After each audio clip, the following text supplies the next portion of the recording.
Students, आज आपका chapter Euclid वास्तविक संख्याएं स्टार्ट होने जा रहा है। ठीक है, जिसे इंग्लिश में हम रियल नंबर कहते हैं। ठीक है, अब आपको बता चलूं, इस वास्तविक संख्या चैप्टर में आपको 5 नंबर पेपर में मिलने वाले हैं।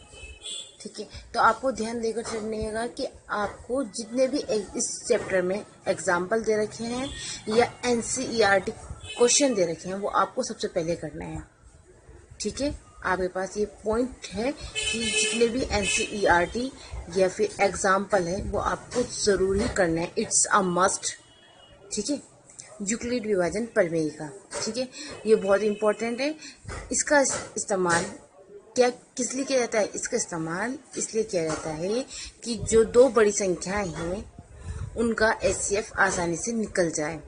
पहले हम पिछली कक्षा में आपने पढ़ा है कि आप दो संख्याओं का आसानी से फैक्टर करके उनका HCF या LCM निकाल देते थे, लेकिन अब बड़ी संख्याएं हैं तो इनका बड़ी संख्याओं को कैसे निकालेंगे? तो बड़ी संख्याओं को हम यूक्लिड विभाजन प्रमेय से क्या निकालेंगे?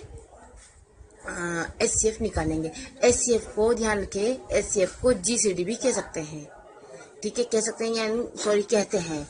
ठीक है, GCD HCF क्वेश्चन कुछ भी आ सकता है कि दो संख्याओं का GCD निकालिए। तो आपको बिल्कुल भी कंफ्यूज नहीं होना है। आपको ये ध्यान देना है कि दो संख्याओं का GCD निकालना है तो मतलब हमें HCF निकालना है। ठीक है, GCD का मतलब है कॉमन डिवाइजर, जो कॉमनली है, गुड कॉमन डिवाइजर, तो हमें वो निकालना है। ठीक है, अब आ जाइए नीचे। ये यूक्लिड विभाजन प्रमेय का जो है वो हमारी डिविजिबिलिटी है, विभाजिता। ठीक है, देखो यहाँ पर डिविजर होता है भाजक, ये भाज्य डिवाइडेंड, भागफल क्वोशिएंट एंड शेषफल रिमाइंडर। ठीक है, अब आपको इस विधि से आपको काम करना है। इस यूक्लिड विभाजन परिमेयिका को इस विधि से सोल्व करना है, लेकिन ध्यान रखिएगा ये विधि कॉपी में नहीं करी जाएगी। ठीक है, इसे आप कॉपी में रफ लिखकर करें। ठीक है, क्वेश्चन में आपका हमें चाहिए कि आपकी यूक्लिड विभाजन परिमेयिका से क्वेश्चन आएगा, लेकिन हमें ये जो प्रोसेस है ये हमें रफ वर्क में करना है, और जो हमें यूक्लिड विभाजन करना है वो हमें चरणों में करना है। जैसे ये आ गया A = BQ + R। ठीक है, A क्या है हमारा? भाज्य, B क्या है हमारा? भाजक एंड Q भागफल, और जो प्लस R है वो हमारा रिमाइंडर है।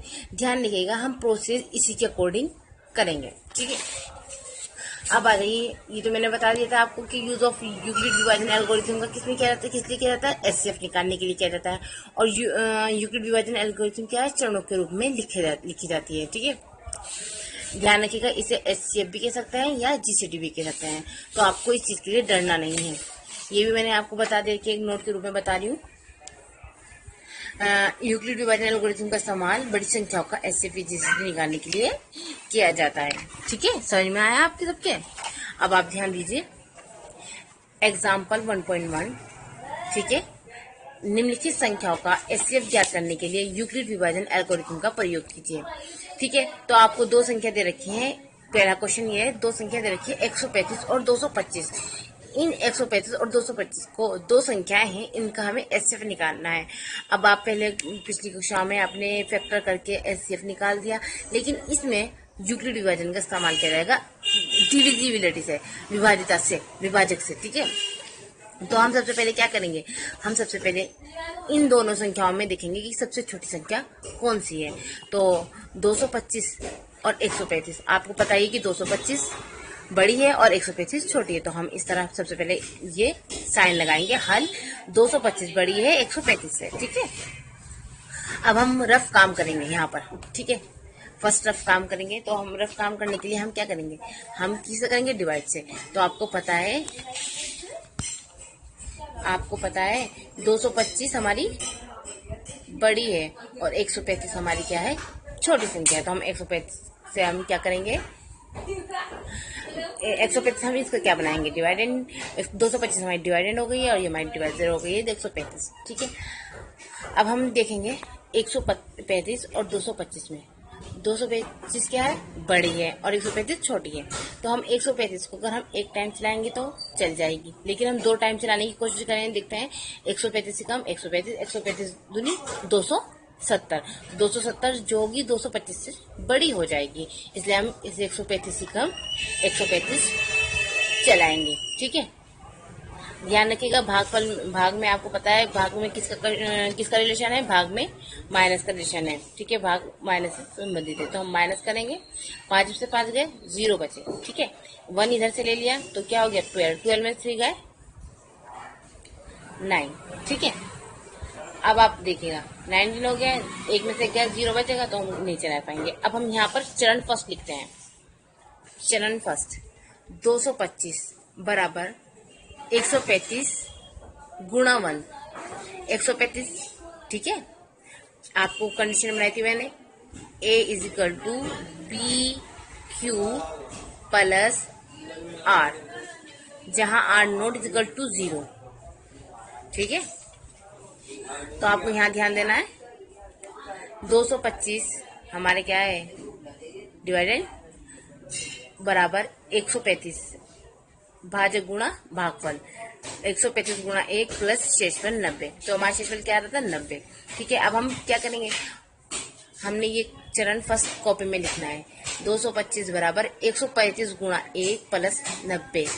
ठीक है, जहां शेषफल R not is equal to 0। ध्यान रखिए, जहां पर R not is equal to 0 आ रहा है तो हमारे अभी चरण आगे चलेंगे।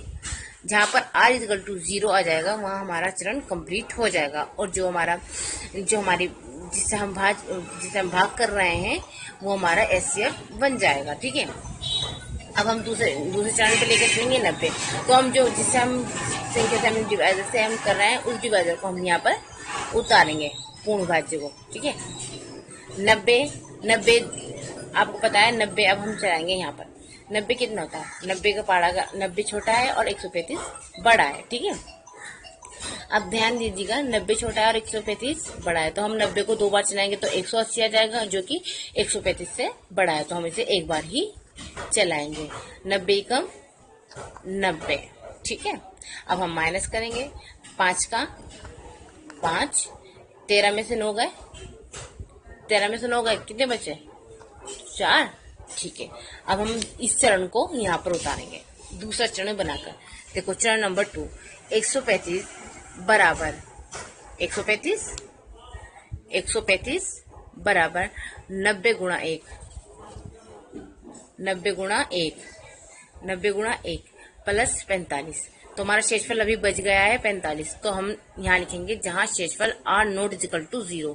अभी शेषफल हमारा 0 के बराबर नहीं आया, तो इसलिए हम इसी चरण को और आगे चलाएंगे। ठीक है, अब हम यहाँ पर दोबारा करते हैं।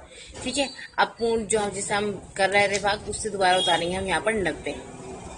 ठीक है, 45 ही कम 45, 45 दूनी 90, तो हम 45 दूनी 90। अब हमारा माइनस करके क्या आंसर बचा, 0।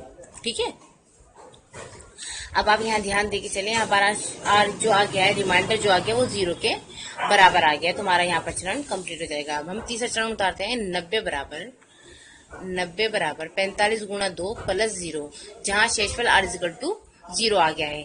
जो शेषफल 0, जहाँ पर शेषफल 0 आ गया वहीं हमारा एचसीएफ निकल गया है। अतः संख्याएं 135 और 225 का एचसीएफ या जीसीडी 45 होगा।